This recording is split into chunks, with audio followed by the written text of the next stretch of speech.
Halo semua, selamat datang di alur cerita film A4 Movie. Gimana kabar kalian hari ini? Semoga sehat selalu dan dimudahkan segala urusannya.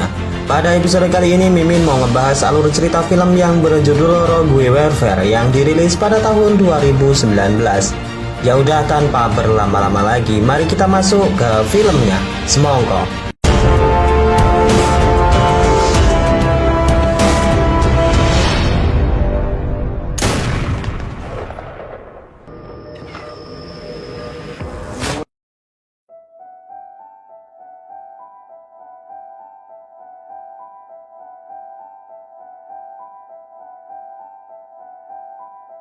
Film dibuka dengan memperlihatkan seorang pemimpin teroris yang berpusat di Timur Tengah. Saat itu ia sedang merekam video propaganda sebagai ancaman untuk negara barat. Amerika diklaim sebagai negara yang paling bertanggung jawab atas apa yang telah terjadi di negaranya. Selain itu, pemimpin teroris tersebut mengajak penduduk Arab untuk bergabung dan berjuang memerangi idealis barat. Ia mengeklaim terbentuknya kelompok ini adalah suara rakyat kecil yang tidak terima setelah tanah kelahirannya dijajah oleh Barat. Selesai dengan ceramah propagandanya, pemimpin teroris dan anak buahnya bergerak menuju ke sebuah desa yang tidak mau bergabung dengan kelompok ini.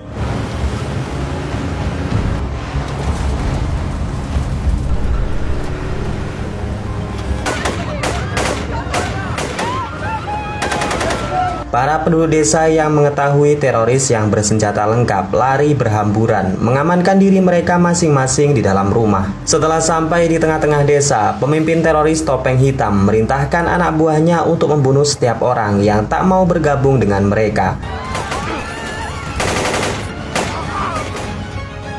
Beberapa warga desa yang memiliki senjata mencoba untuk melawan, namun hal itu hanyalah sia-sia. Ketua desa yang bernama Hisam sebenarnya sudah melakukan perlawanan dan dapat menumbangkan beberapa teroris.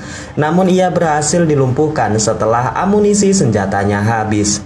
Hisam dan keluarganya serta penduduk desa yang tersisa ditawan dan diajak untuk bergabung bersama kelompok teroris. Hisam tentu menolak ajakan tersebut. Ia mengatakan jika dirinya telah hidup bahagia dan tidak mau campur tangan dengan pihak manapun. Ketua teroris topeng hitam yang mendengar jawaban Hisam kemudian kembali mendoktrin Hisam. Ia beranggapan dalam situasi seperti ini layaknya setiap orang menjadi anak buahnya dan melawan ideologi barat. Jika mereka tak mau bergabung, maka itu sama saja mendukung Barat.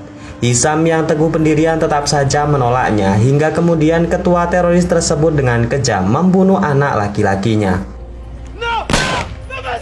Meskipun demikian, Hisam masih dalam pendiriannya. Ia tidak mau bergabung dengan kelompok teroris, walau ia sendiri akhirnya dibunuh beserta dengan yang lainnya. Scene kemudian kita diperlihatkan Gedung Putih Amerika Serikat. Di sana sang presiden tengah galau karena mendengar kabar pergerakan teroris topeng hitam yang semakin hari semakin membahayakan. Ia pun kemudian menulis surat yang dimaksudkan mengajak beberapa negara kuat untuk bersinergi melawan teroris topeng hitam. Di antaranya negara tersebut adalah Amerika, Cina, Prancis, Rusia, dan yang terakhir adalah negara Inggris. Setelah surat tersebut dikirim, masing-masing negara tersebut mengirimkan prajurit terbaiknya. Di antaranya adalah Daniel dan James dari Satuan Tempur Angkatan Darat Amerika, Gelina seorang sniper yang berasal dari Rusia, Su dari Satuan Cepat Operasi Militer Cina, Ralph dari Satuan Spesialis Air Service atau SAS dari Inggris, Jack yang berasal dari pasukan Force Amerika, dan yang terakhir adalah Chris yang berasal dari pasukan bersenjata Angkatan Darat Inggris. Scene kemudian berpindah di sebuah pangkalan rahasia Amerika Serikat yang berada di Timur Tengah. Komandan Briscoe datang dan disambut oleh Kapten Smith dan seorang tentara yang bertanggung jawab dalam operasi pengintaian satelit yang bernama Marino. Komandan Briscoe kemudian mengumpulkan pasukan khusus yang dikirim oleh 4 negara. Di sana Briscoe mengatakan jika operasi ini bersifat rahasia dan tidak diketahui oleh negara manapun. Briscoe kemudian berikan misi pertama bagi mereka, yaitu menangkap seorang penjual senjata api ilegal yang bernama Muhammad Habib. Berdasarkan informasi dari intelijen, Habib diketahui yang menjadi pemasok senjata bagi pasukan teroris topeng hitam. Untuk itu mereka diminta untuk menangkap Habib agar dapat digali informasi mengenai di mana pasukan teroris topeng hitam bersembunyi. Dan setelah persiapan mereka dirasa cukup, pasukan ini pun beraksi. It's time. minutes out. Approaching LZ. Setelah dilanjutkan dengan perjalanan, pasukan ini pun telah sampai di sebuah perkampungan yang diklaim adalah persembunyian Habib. Mereka pun segera bergerak senyap melumpuhkan penjaga dan mencari Habib berada.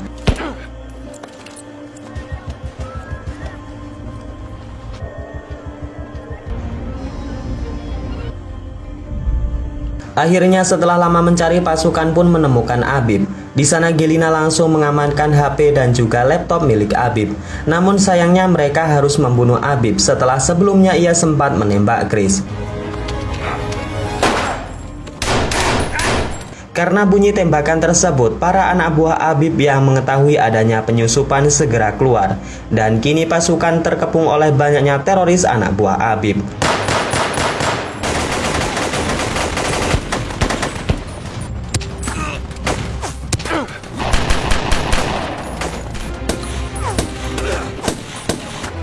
Marino yang berada di markas kemudian berikan informasi rute terbaik yang bisa mereka lalui.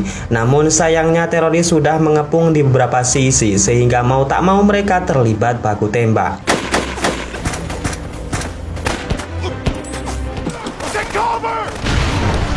Dalam misi pertama ini sangat disayangkan Chris yang tertembak oleh Habib sudah tak tertolong lagi. Namun baiknya pasukan khusus 4 negara ini berhasil menghabisi para teroris anak buah Habib. Mereka pulang dengan membawa keberhasilan namun juga membawa duka atas meninggalnya Chris. Di tempat yang berbeda, seorang asisten menemui pemimpin topeng hitam untuk memberikan sebuah informasi. Penyerangan oleh sekelompok pasukan khusus yang telah menewaskan pemasok senjata mereka yaitu Habib. Di sisi lain posisi mereka juga saat ini dalam bahaya karena mungkin saja Amerika telah melacak dengan ponsel milik Habib. Pemimpin topeng hitam kemudian mengatakan jika hal itu adalah tujuannya. Dengan begini mereka dapat melawan Amerika secara langsung dan ia pun dapat membuktikan kekuatan pasukannya. I want what you have ready to move forward to our next camp. Our men will follow suit. بدون أخطاء وبدون رحمة.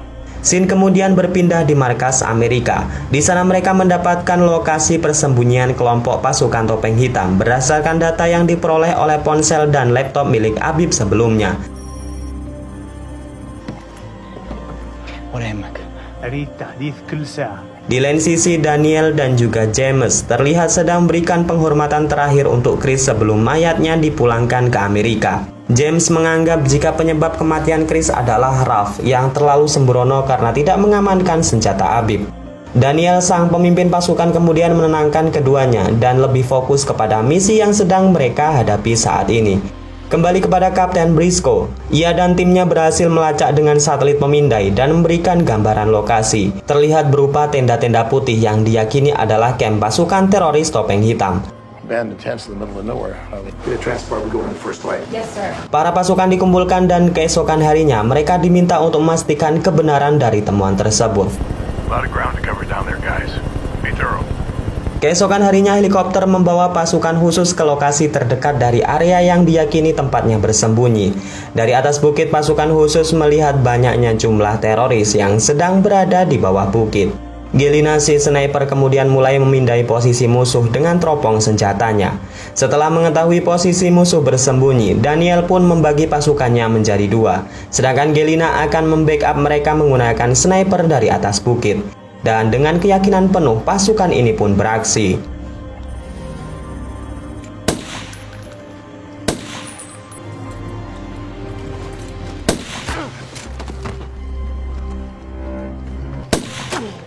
Di sebuah tenda, Jack, Daniel, dan yang lainnya menemukan sebuah bahan peledak yang diklaim memiliki daya ledak yang sangat luar biasa. Daniel kemudian melaporkan temuan tersebut kepada Komandan Briscoe. Namun tak lama setelahnya pergerakan mereka diketahui musuh dan terjadilah baku tembak.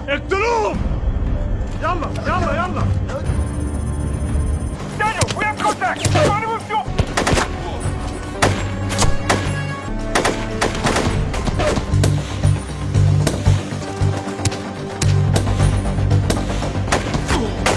Dengan sangat kesulitan pasukan khusus akhirnya dapat mengalahkan sebagian besar anggota teroris dan mundur ke titik penjemputan.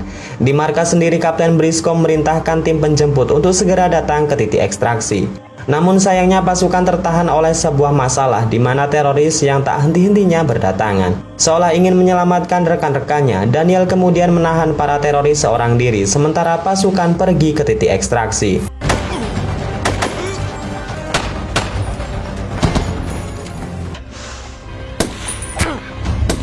Pemimpin topeng hitam dan pasukannya berhasil menangkap Daniel, sementara pasukan khusus kini telah berkumpul di lokasi yang aman.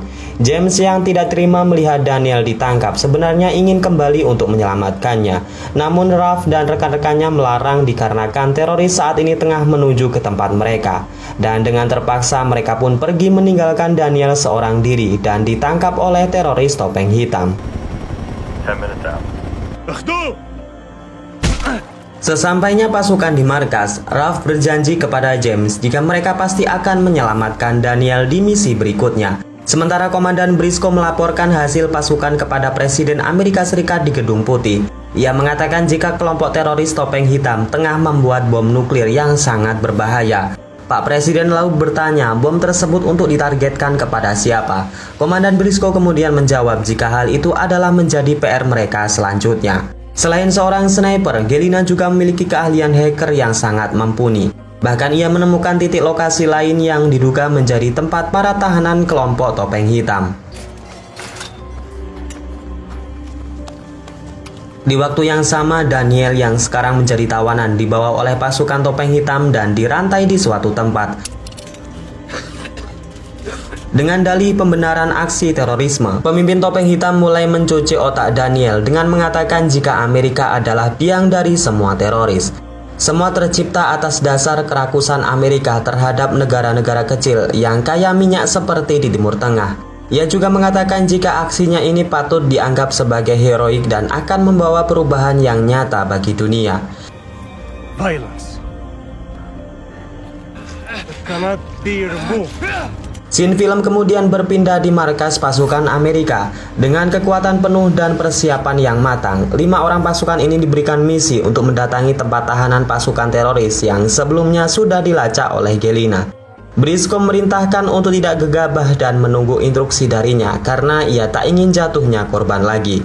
Sebelum berangkat, pasukan pun diberikan jubah untuk menyamarkan identitas mereka. Di sisi bukit kita diperlihatkan sang asisten memberitahu ketua topeng hitam jika uji coba kekuatan bom sudah ia siapkan. Mereka akan meledakkan di sebuah desa di mana efek ledakan tersebut akan membuat gas beracun menyebar dan membunuh setiap jiwa yang menghirupnya. Bom ini sangat mematikan guys. Meskipun tidak terkena efek ledakan, bom tersebut akan mencemari udara dan menimbulkan korban tewas dalam hitungan detik saja. Di sisi lain kita diperlihatkan sebuah desa terpencil. Sejumlah penduduk tengah merencanakan gerakan anti-teroris dan menentang kelompok topeng hitam. Pasukan khusus yang sudah berada di sana juga telah siap dengan jubah dan penutup kepala sebagai penyamaran. Dan mereka pun membaur di tengah-tengah penduduk. Di saat yang sama pasukan teroris topeng hitam yang sudah bersiap untuk menguji coba bom tengah bersiap untuk berangkat ke desa tersebut.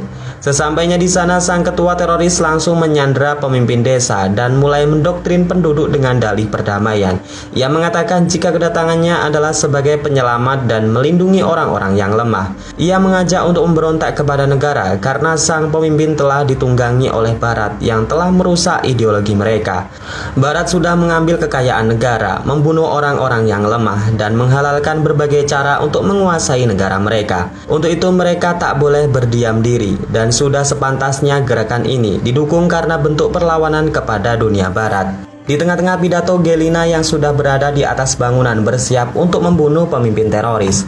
Namun sayangnya nih guys, ia ketahuan dan berakibat tewasnya ketua desa dan kemudian aktifnya bom nuklir. Dan sekali lagi baku tembak pun terjadi.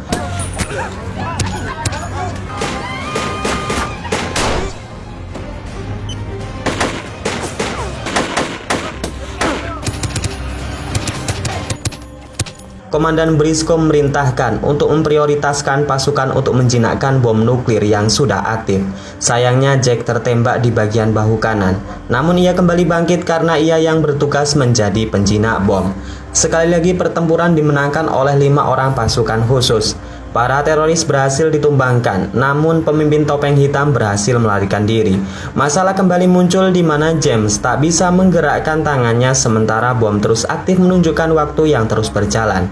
Di sisa waktu yang kurang 1 menit, Jack kemudian membantu Ralph dan juga Galina untuk menjinakkan bomnya. Galena, spread out a different color. Get the green! Bom berhasil dijinakkan setelah mereka memotong kabel warna hijau tepat 1 detik sebelum waktu habis. Komandan Briscoe bersorak kegirangan dan misi sukses walaupun mereka tak bisa membawa Daniel kembali pulang.